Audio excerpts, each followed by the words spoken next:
Hello and welcome to In the Making, a series of conversations from North Bennett Street School where we connect with a range of new voices, fields, and perspectives. Before we get into our conversation, I want to recognize and thank the Dora Foundation and Eaton Vance for making this program possible. Thanks for joining us, everyone. My name is Kristen Odle. I'm an NBSS staff member and host of In the Making. Today we're speaking with Athena Moore, Global Community Leader of Autodesk Technology Centers, and also a graduate of our bookbinding program. Hi, Athena. Hi, Kristen. Thanks for having me. Yeah, thanks for being here. The Autodesk Technology Centers invite teams innovating in design, architecture, engineering, construction, manufacturing, and emerging technologies to advance the future of making. The Technology Center here in Boston is focused on the future of building and is designed to support projects ranging from industrialized construction, digital fabrication, automation, and robotics in construction and beyond. In this space, resident teams test and develop solutions to improve how we build the places where we live and work. Athena, we're so grateful that you were here with us today, so why don't you break this all down for us? Happy to do so. Let me just get my screen. So there's a few layers probably to kind of breaking down what I do specifically in my role, but also what Autodesk is at kind of the high level. So I will do my best to kind of approach that in a way that makes sense.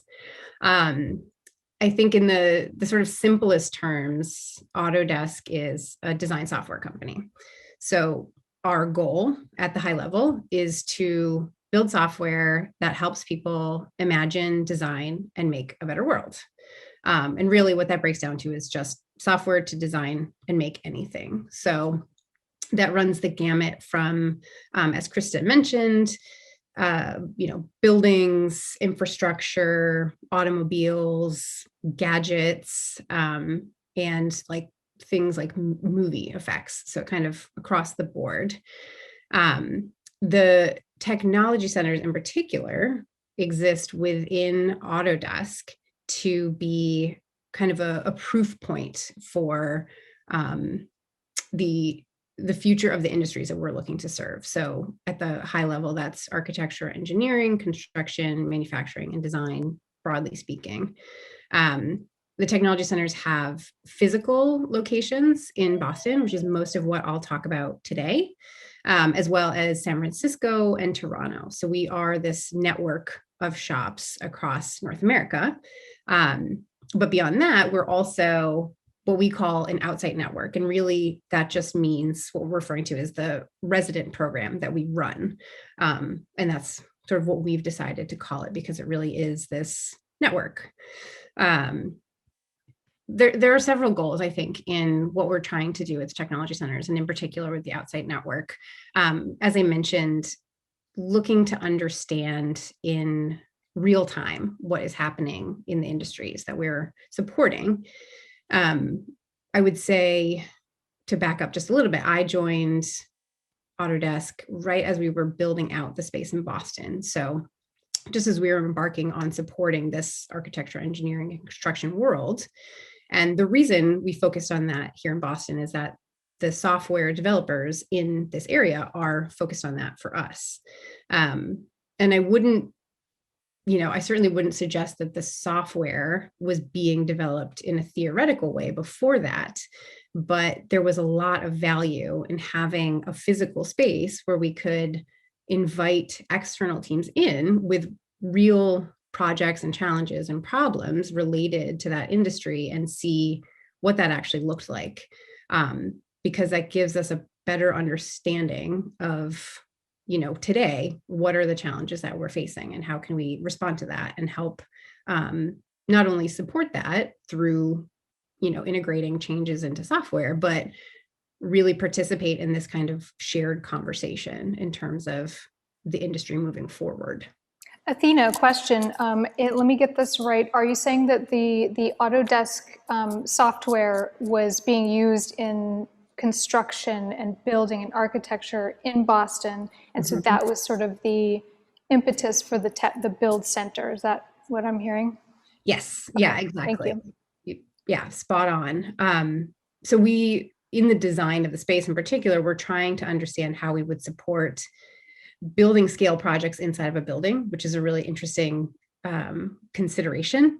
And so we ended up in the seaport at the far arm of the city, in what is about a 34,000 square foot space, which at times feels large, at other times feels small.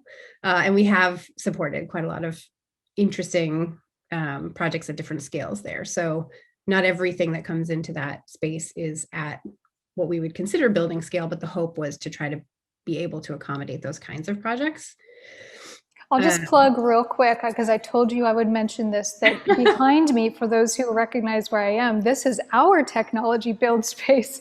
As you can see, this is sort of our biggest space where we are able to construct things in Wingate. So shout out to Preservation Carpentry behind me for this.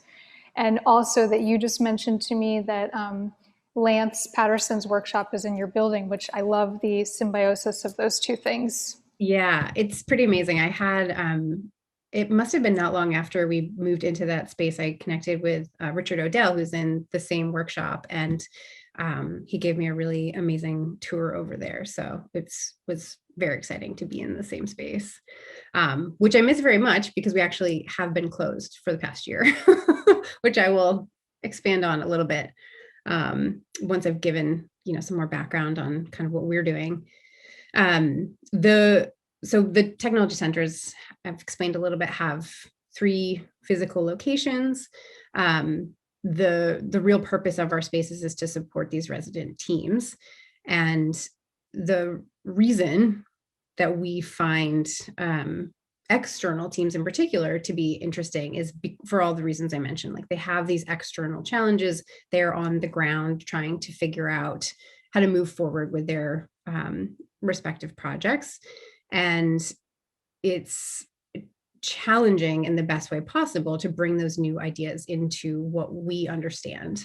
And I will say, even what we understand about the industries has changed quite a bit since I've been with the team and supporting this network of residents, because they so often are looking to do something that is really interesting, forward-looking, using an approach or materials or something that we haven't seen before.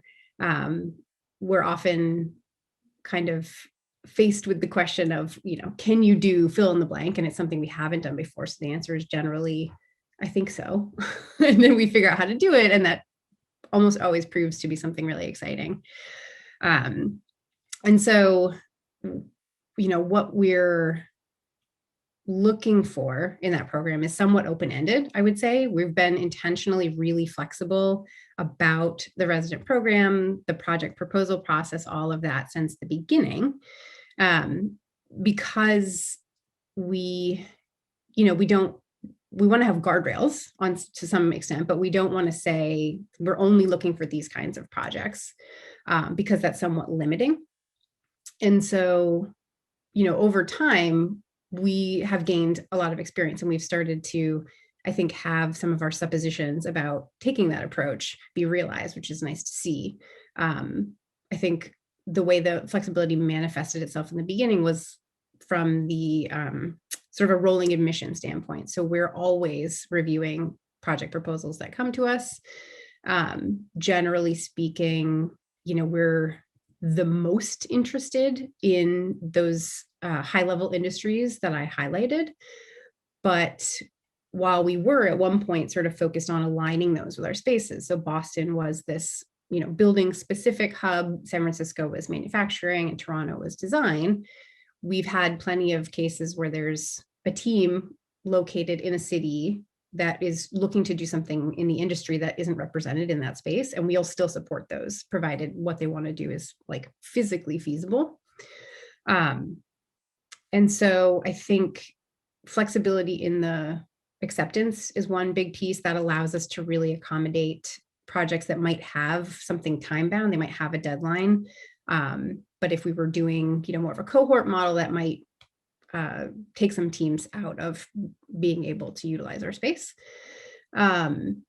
We are particularly sort of excited and interested in projects that fall at the edges of those industries or are kind of they kind of have one foot in it. One example might be, we've had a couple of public art focused teams, and while we don't call out like we take on public art projects, there often is like a really interesting construction element or something particularly unique or challenging that's exciting for us to support. Let me throw in a question for you here. As far as flexibility goes, and you will probably give us examples down the line, but have you had tiny projects proposed that you've accepted? And then of course, the large scale? I mean, you told me about your personal project that we'll get to in a second about your journey from North Bennett to Autodesk, but I'm thinking of that in particular, your book project. Oh yeah. So tiny, by tiny you mean scale. Yeah, I mean, yes, scale, yeah. Yeah, it is interesting. It has really run the gamut in terms of size. So we've had, I'm thinking actually of a team that we had that not only was doing something on the small side, they were creating these incubators for infants with jaundice. So it was unique in that it was small. It was also unique in that medical sphere wasn't something that we had initially assumed would fit into our space. But we're also really interested in things like sustainability and social good and things of that nature. So that was very compelling.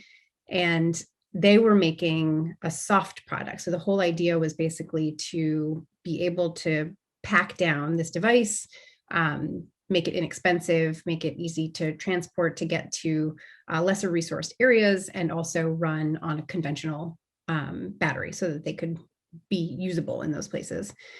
And the way that they used our space, they did do some small prototyping for like different facets of the actual device.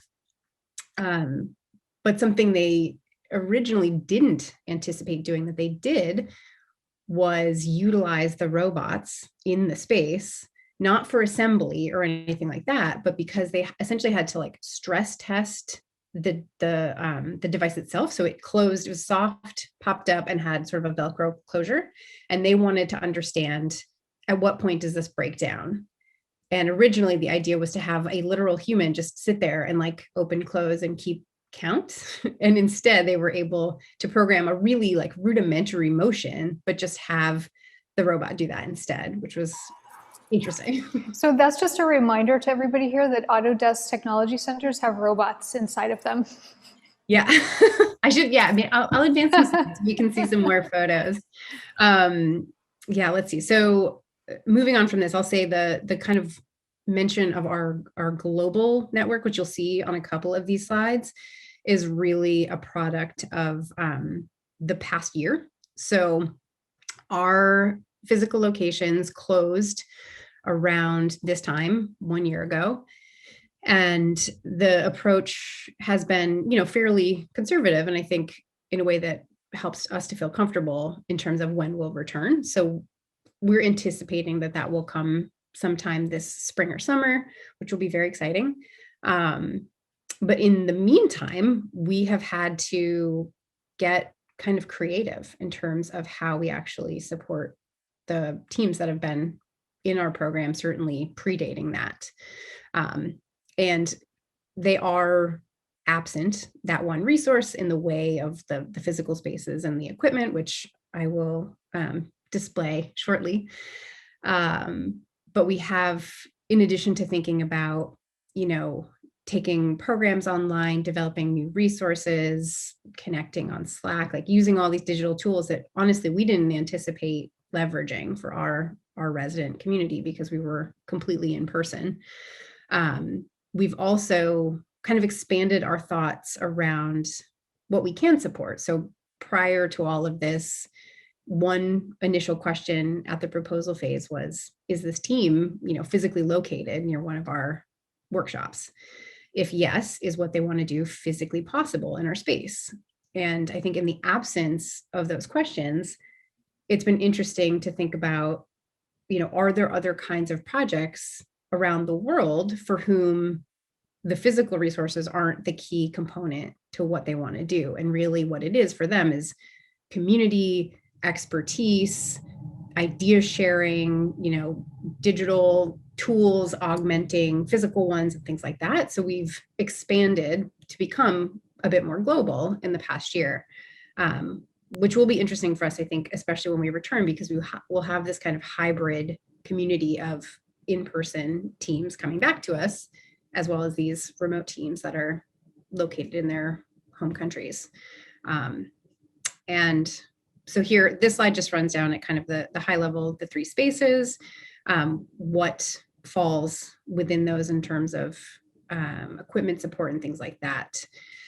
But it's not quite exhaustive on this slide. So in addition to wood, metal workshops, electronics, 3D printing, CNC robotics, we have some glass and ceramics equipment, subtractive manufacturing, which for us, could be a water jet cutter, a shop bot, different kinds of routers, things like that, and precision machining, which kind of falls in that same category. And let's see. This is a photo from the Boston space of one of the robots that Kristen mentioned, of which we have 6.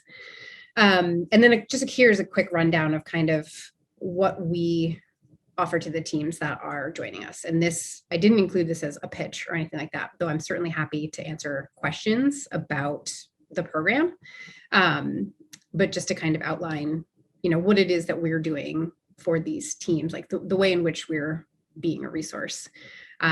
That network of residents, I think, is honestly the most amorphous at times, and somewhat less like tangible resource, but it has ultimately been the richest. And we sort of knew that ahead of working from home, but it's like certainly been demonstrated since that time.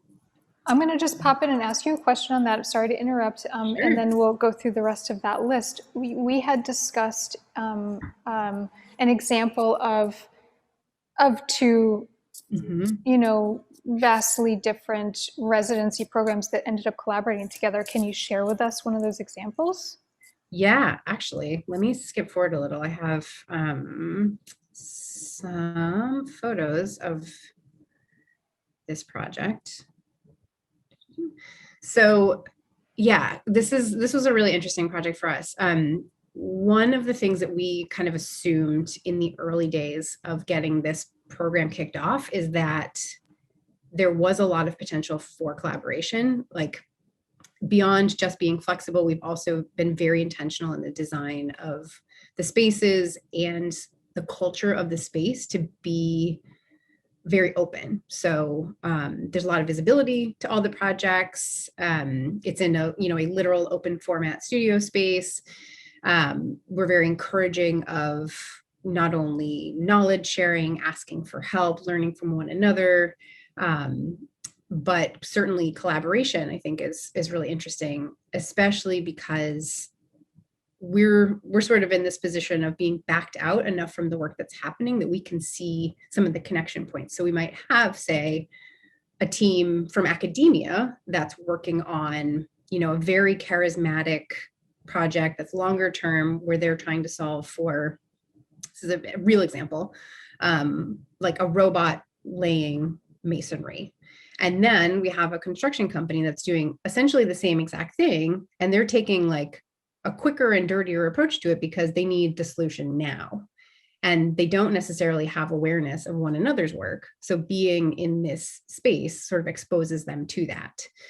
And I think, that level of exposure is, generally speaking, like great for everyone. There have certainly been teams over the years that are concerned about IP or sort of eyes on the things that they're working on. And so sometimes, we've had some rare occasions where it's like maybe not the right fit.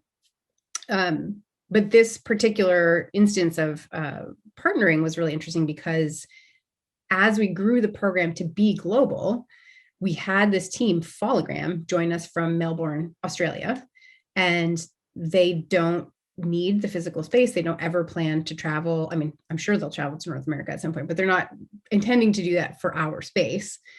But they wanted to essentially understand how their tool, which is an augmented reality program and headset that allows construction workers not to need a drawing set on site, so they can be guided by the plan through this headset, which feels very futuristic. I absolutely understand that. It's like there are still many, many facets of the kinds of technology that exists in our program that is beyond my ability to speak to intelligently. But it was interesting. So they sort of had this question of how could this be useful?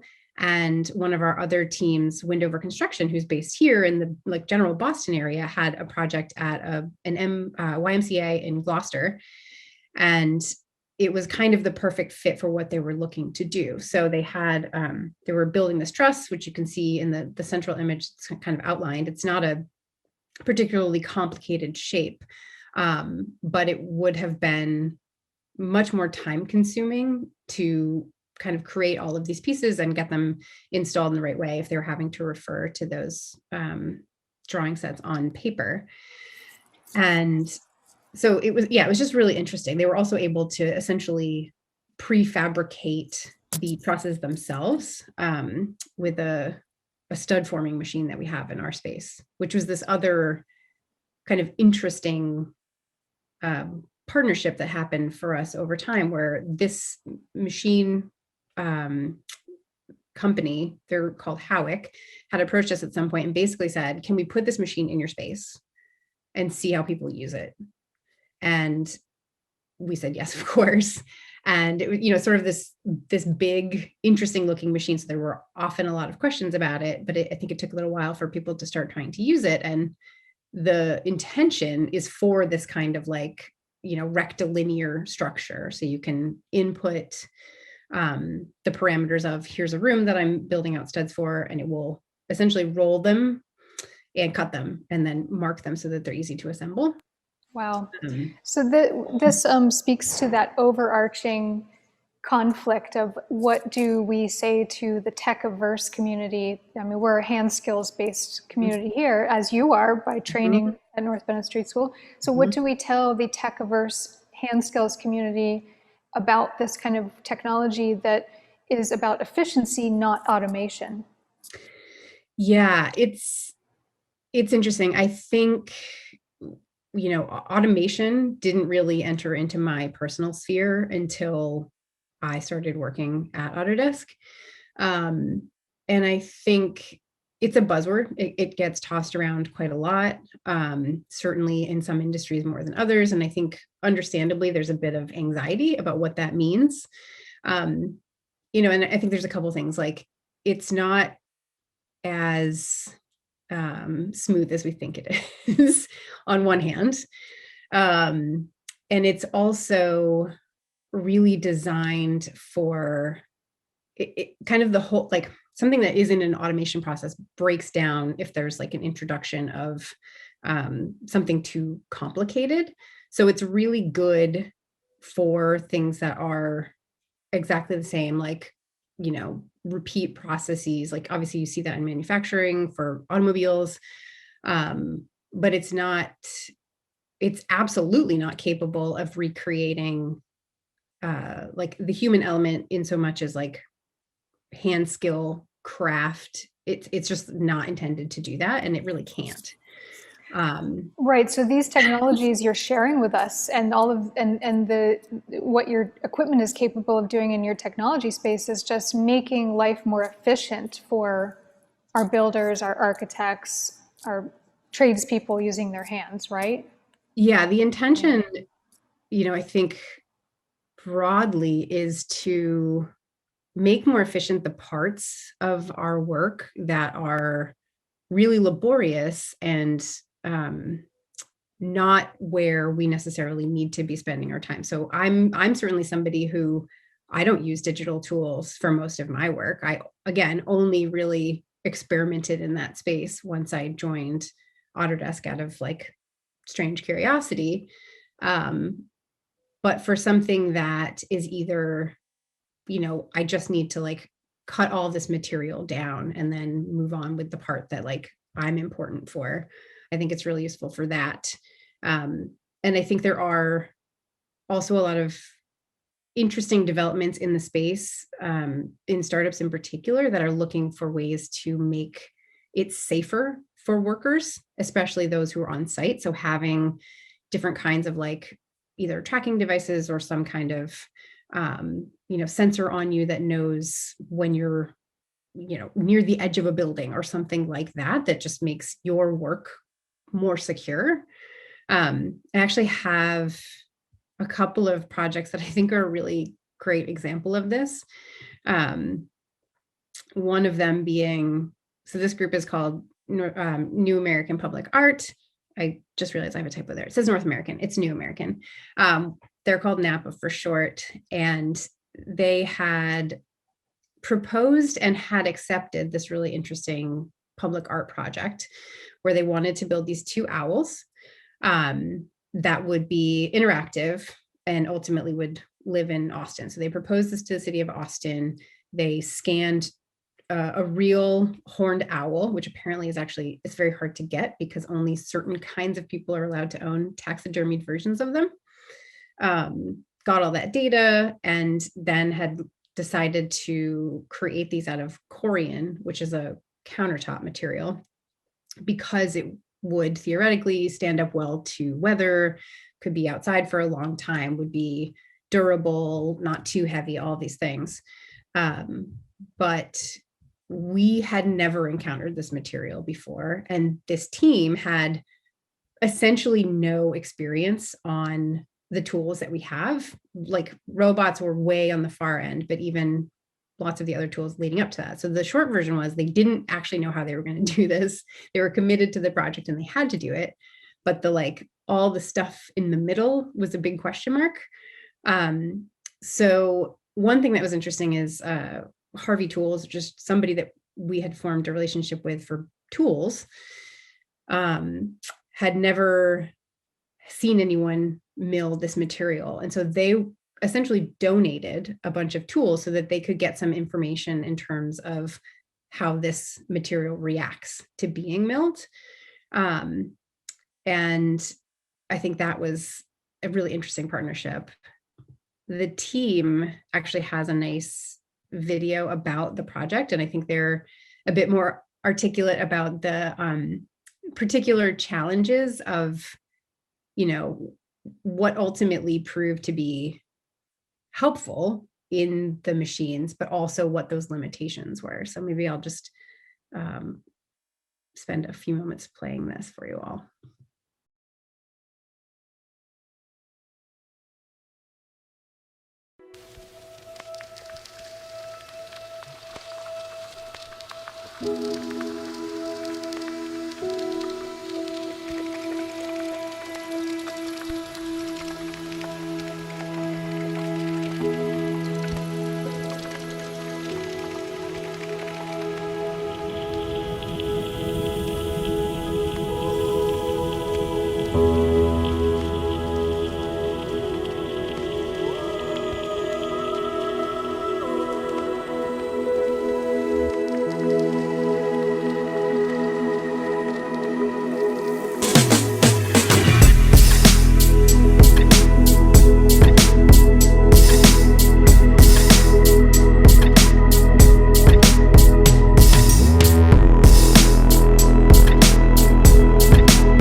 of desperate disillusionment has passed when the owls were nothing but thousands of pieces spread across the shop floor. They've now coalesced into sort of abstract looking forms that are being finally milled on the 7-axis robot downstairs.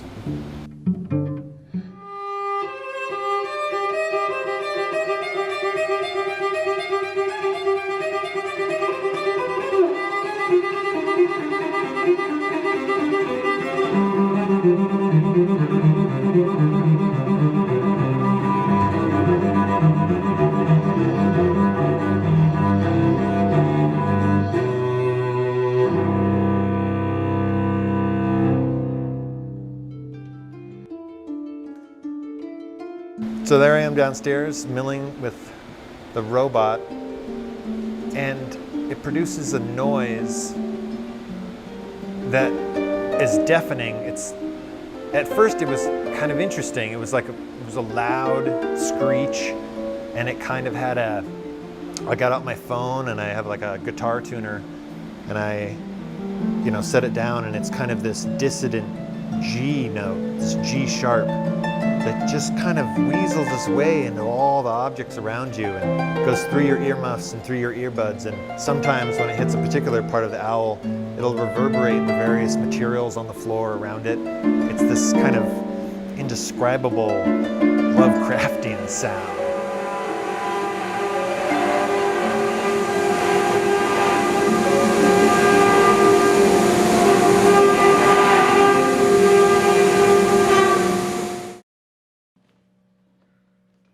But then when it gets to Greg and he actually starts to have to put together the pieces, those are when the real big issues come out. And he usually is an incredible way of solving those problems. So he's our official problem solver, and that's what he's doing downstairs. No matter what he's doing, he's solving problems.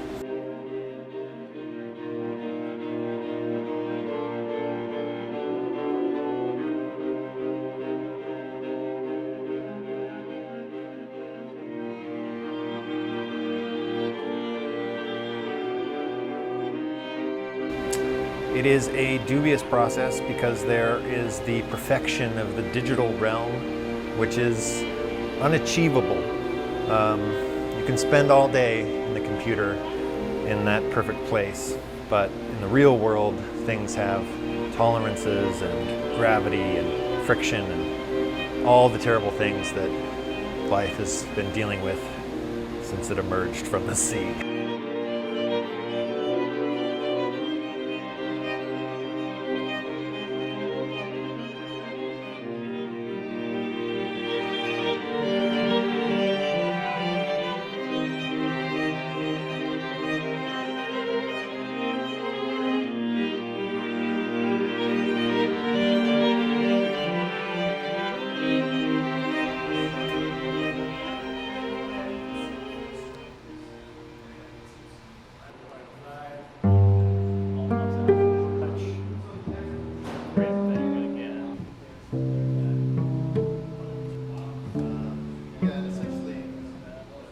All right, so what we were just talking about was a pretty nitty-gritty part of the process here. When we're designing this bench that people are going to sit on and use to spin the heads of the owl, the part that they touch, the piece of plastic that their hands are going to grip, is made out of marine-grade HDPE material, which is usually kind of slippery.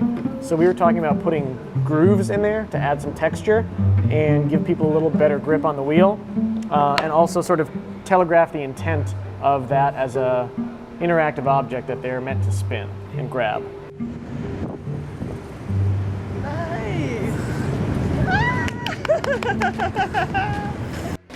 I'm looking forward to watching someone that has never heard of this project sit down and use the project and be surprised.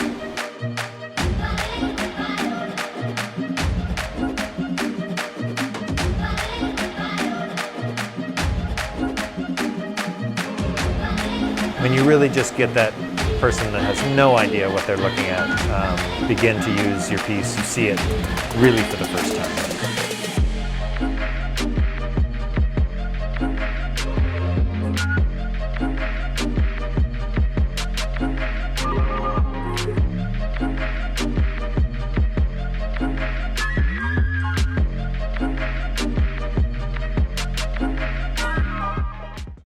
essentially the way that this is made up of, and you might have seen a quick, if glitchy, image of all of these parts on a single piece of material. Part of, I think, the strength of being able to leverage digital tools in this case is they had, I don't even remember the total number, but all of these unique parts that they needed to cut out of the material, and they wanted to make best use of the material. So essentially they used a nesting software to understand like exactly how to optimize laying out all of these pieces, of which again, there were many, many, many of them, but they couldn't, like, once they had all of those pieces, that was a very manual process for the people to then understand like how this actually assembles and comes together. And I think when they get to the part, and you can see this a little bit here, of where they're actually milling, it was ultimately successful, but I think it was like deeply challenging and incredibly noisy. I have a distant memory of how loud the tools were on this machine. So I think, if someone had the skills and inclination to shape something like this by hand, it would ultimately remove a lot of that particular area of stress. I think also similarly, and I have a video that I won't attempt to show, we had a team called Gigante and Mad Workshop that was focused on building this pedestrian bridge. And for them, it started from a sort of student design challenge. So they had a few different versions of this pedestrian bridge they were looking to build. They landed on one that was really charismatic and eye-catching and interesting. And their initial thought was, we could prefabricate this. So because they had a pretty small area for staging where they were actually going to build the bridge, and assumed that would be easy. But because it's intended to actually support humans, it was of like highest importance that this be done by master welders. Like it had to have been to be certified to actually be used for its intended purpose. And so the way that they were able to sort of leverage the machines here was, again, from that part sorting perspective. You can see just a sea of tubes here. They were able to quickly understand all of the different parts that they needed within the digital design, and they were able to cut them with relative efficiency. And in this case, they had the robot do the manual work holding. So it was programmed to move each piece, get it at the exact right angle, but then the person would come in to do the structural welds because, again, like, not only would it be cruder to try to have a machine do that part, it also wouldn't serve their purpose of being a functional bridge. So it's interesting, I think, to sort of understand that automation is in many ways pretty fallible. It kind of tries to eliminate those idiosyncrasies, like tries to solve for perfection by essentially eliminating character. So when you're trying to do something that's really interesting, it's not the right solution. And so, yeah, again, I think being able to understand when certain kinds of, software technology or other, more advanced fabrication might be the right tool is like when it can do this sort of laborious part for you and allow you to retain the creativity and the vision of what it is you're trying to do, which is interesting. Back to the video, I just want to remind you all, we will share that with everybody because it is magnificent to see those owls, and it makes me think of the scale of the technology space, the technology center. That's what enables people to dream up these projects. And I just wonder, what is, cart before the horse scenario? Do people come to you saying, having this kind of space is what enabled me to dream up this crazy massive thing? Yeah, it's a bit of both, I would say, in so much as with our vision of we're building this space for the building, like the built environment, we had that notion of, try to have a generous scale, try to have, equipment that can support large materials. And so we had a baseline understanding of, yes, we need a workshop, we need metal fabrication, we need some of these like particular focus areas.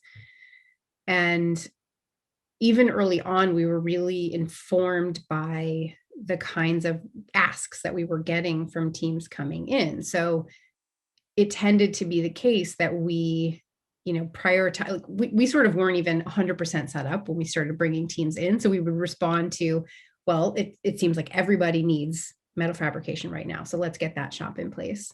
And likewise, when we would get requests for, it would be really helpful if we had a tube bender, or it'd be really helpful if we had an English wheel. And, I remember distinctly not knowing what an English wheel was until one showed up.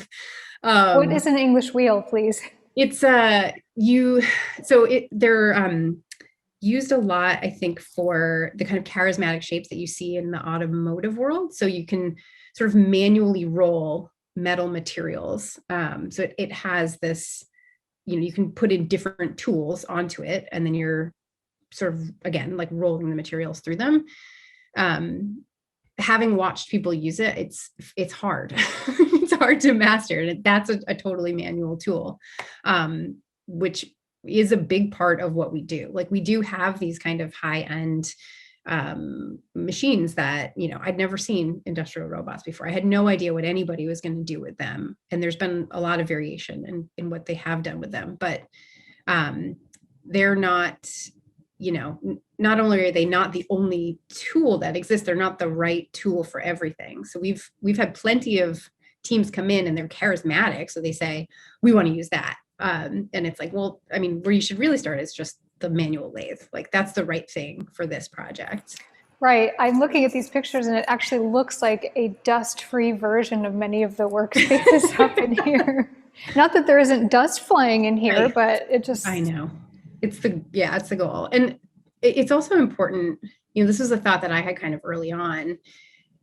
As someone who worked in the space, like I can say, for sure that I was a little bit intimidated by joining what is the tech universe. I was a little bit intimidated by working in this industrial workshop.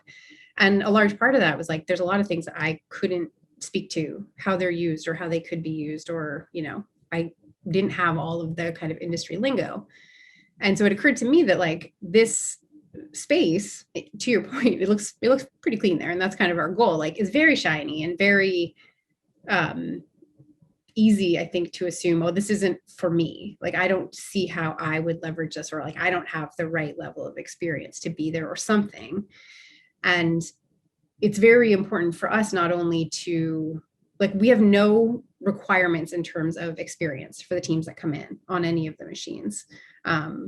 Our team trains on everything, works with the residents like one-on-one to make sure that they're up to speed, helps them actually run parts for their projects, run machines. And the goal is really to empower the teams to do it themselves, because that is so much of the learning process. And like the accessibility is such a big part of why we have this space. Like we make the space free. We aim to have it be this open and sort of neutral space for idea sharing. And the goal is not to sort of decide for anyone what the right solution is, or what they, can or can't pursue. So I think it's really helpful, especially to have different levels of machines. So it's like, maybe you're coming in, you're like, I've seen a table saw, I know how that works. That's like a good start point. And then you can kind of move on from there. Yeah, it's a good counterpoint to see the tried and true table saw and then to see a robot right when you look to your right, Are you able to tell us any of the, just in a brief manner, the parameters of a residency? I mean, Sure. What are the qualifications? What does somebody here have to do to apply for residency? Or yeah, as I said, and I'm happy to share that there's a link on the last slide that takes you to our website where the proposal is, but I'm also happy to answer questions about it.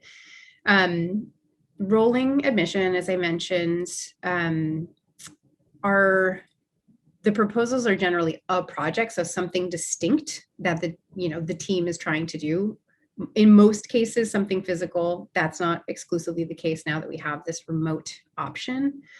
But something that, is feasible, our machines can support it. It will fit inside the space, or at least it can be made in parts that will fit inside the space. More often than not, they're somewhere in that like built environment or manufacturing or design sphere, not exclusively.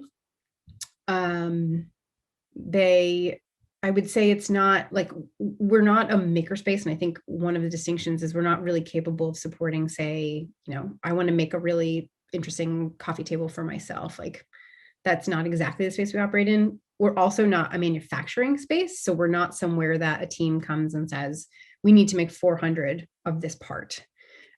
It's somewhere in between of like, we're trying to figure out our design to make process. Like, we have something we're trying to solve for, and we need to kind of like iterate in terms of getting to the point where we need to be. The shape of team tends to fall in either like industry, which would be, a construction company, an architecture firm, something like that. Academic sphere is one of the bigger and more broad. So we've seen undergrads, grad students doing research projects. We've had classes come in and do something for a short sprint or a semester, or students doing their own work. And then a lot of startups, because I think obviously that's continues to be kind of a big area.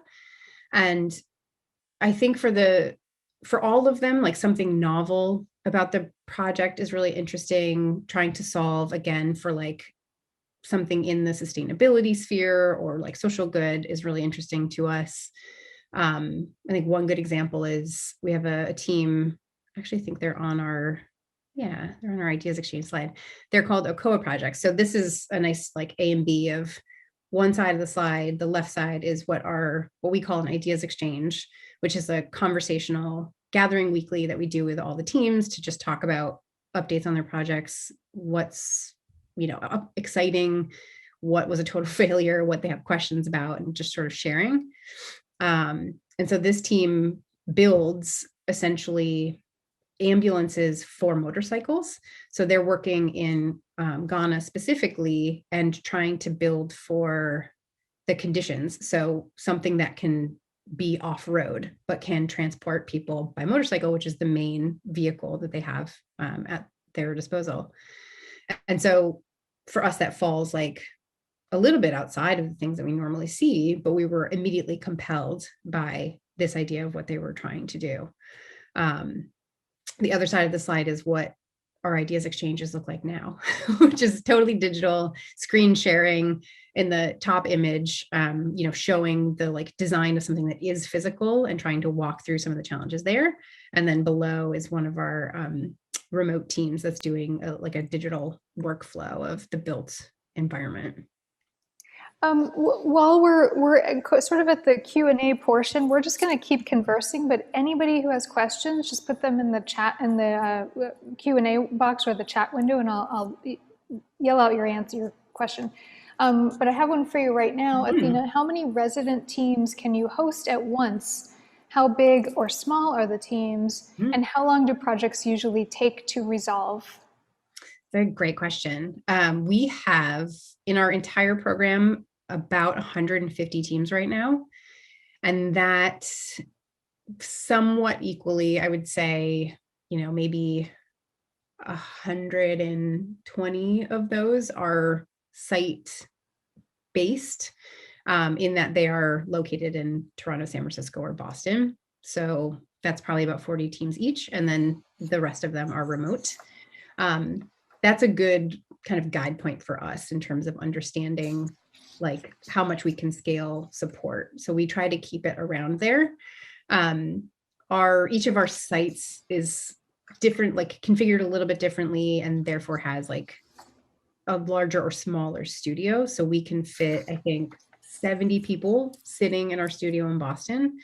And we have more like we have more humans than that in the program. So there's hundreds of people that are part of these teams. And what's interesting is even when we were there in person, we left it open in terms of like teams keep their own schedules, but we were never overwhelmed by, oh, it turned, everybody showed up today. Like there's nowhere to sit, which has been a really nice sort of self-managed piece of it.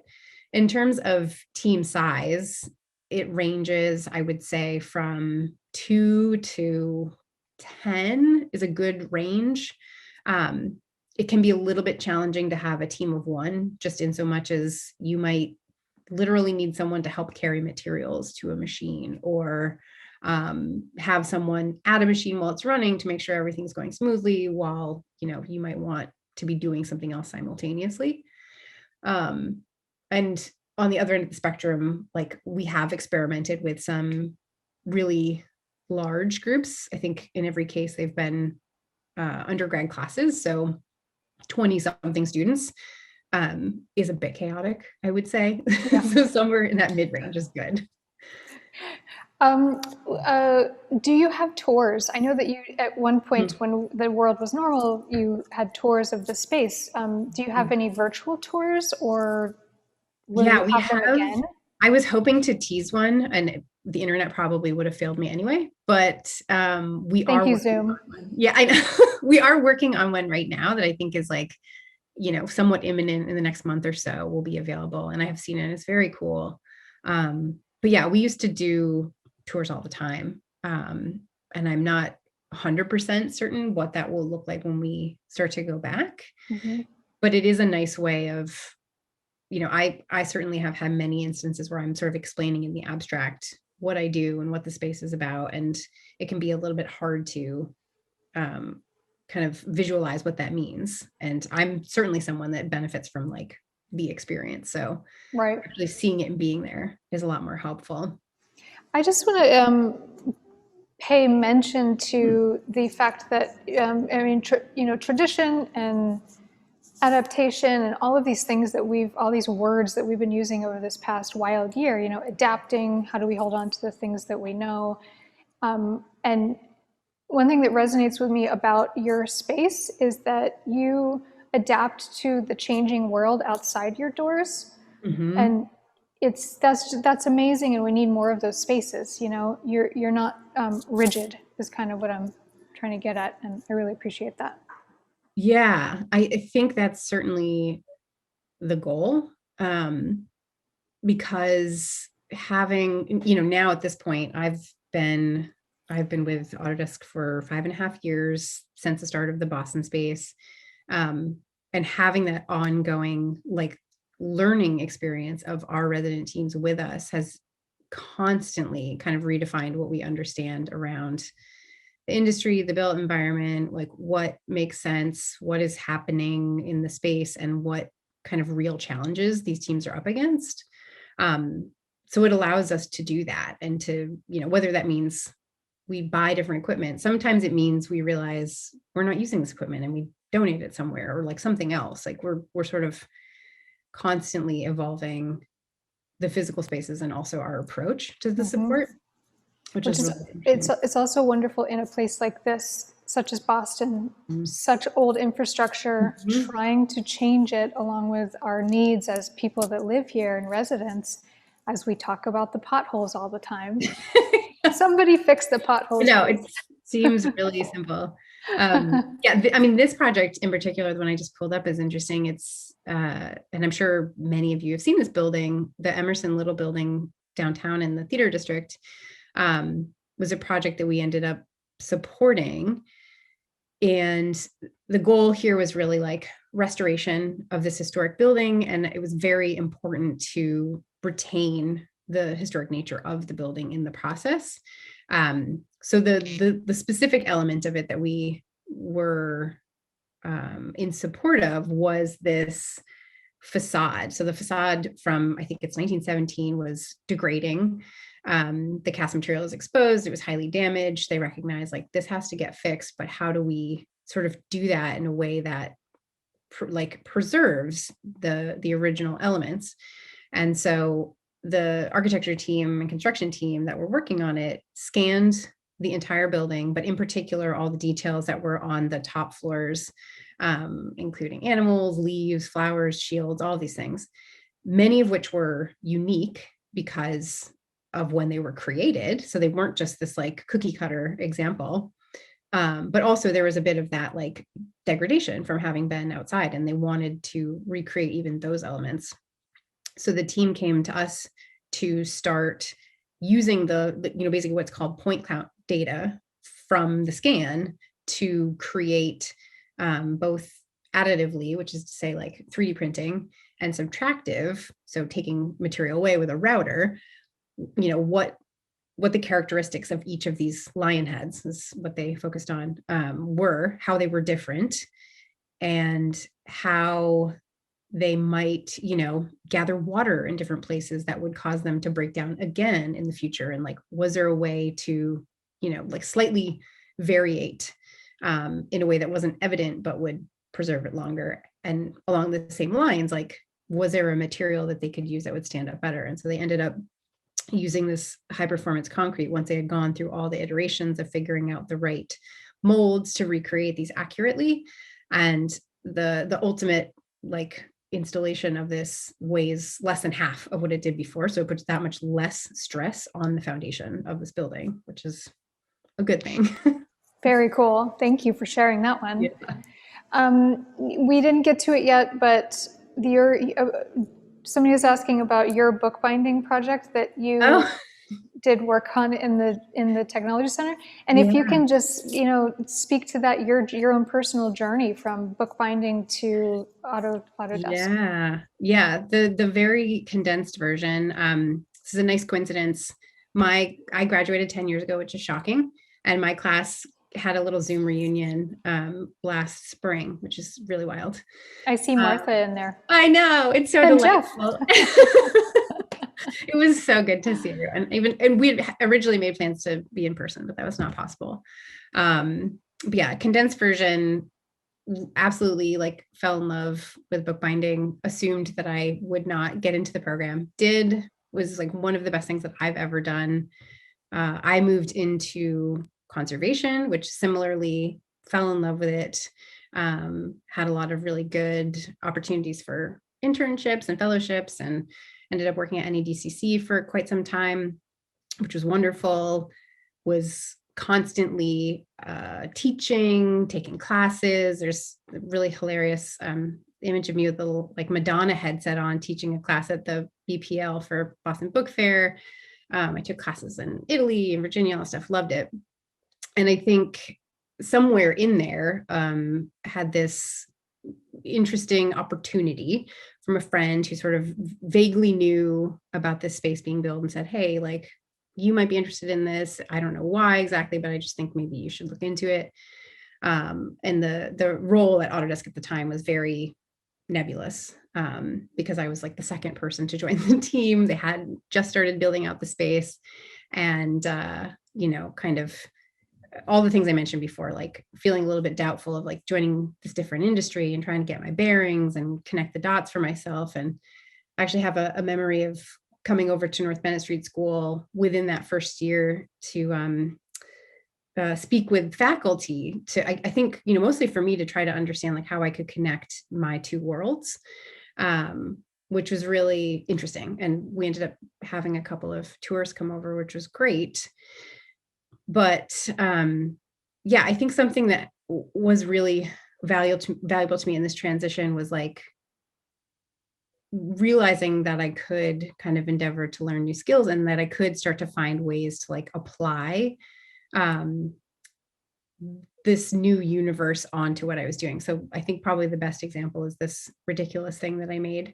I had a totally pun-based idea at some point, which was Bookminster Fuller. And I started thinking about, how do I actually do that? I only work with traditional bookbinding materials, but I had this idea of a geodesic dome that could support all of these books. and talked to some of my coworkers, got up to speed with Fusion 360, which is a really nice like intro CAD software that we have, validated that it is actually possible for a software layperson, which is genuinely what I am, to get up to speed.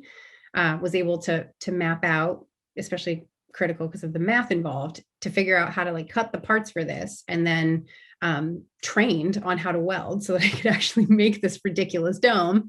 And that's me on the left in the welding process, which was very exciting for lots of reasons, but it made my very silly idea a reality, which was the most exciting part. I love it. Thank you for sharing your personal journey. And what I gleaned from your admitting to this journey of all the steps that you learned is that you can continue to expand your mind with technique and still use the fundamentals that you are learning here in our space. Yeah. Yeah, absolutely. And it's, I think, exciting, and I'll keep this pithy, but like the working environment in particular has changed so much, even in my time as a professional, if you will, that I think it's much easier now to understand how your unique skills map onto something new, which was a turning point for me, like with Autodesk, when I started to realize they didn't bring me on despite having this like very specific, like robust knowledge in bookbinding and book conservation, but because I had this totally different experience and perspective in terms of what it was bringing. I love that unconventional hire. It's my word of the year. Yeah, 100%. Well, I thank you for sharing your story, your personal story, and your story of the Autodesk Technology Centers. It's really awesome, and I hope that our crew here that watched is inspired by this. And we thank you so much for being with us, and to our guests as well. Thanks for being with us on this beautiful sunny day. Yes. Yes, thank you so much. This is wonderful. Yeah, and we'll see you all soon next time.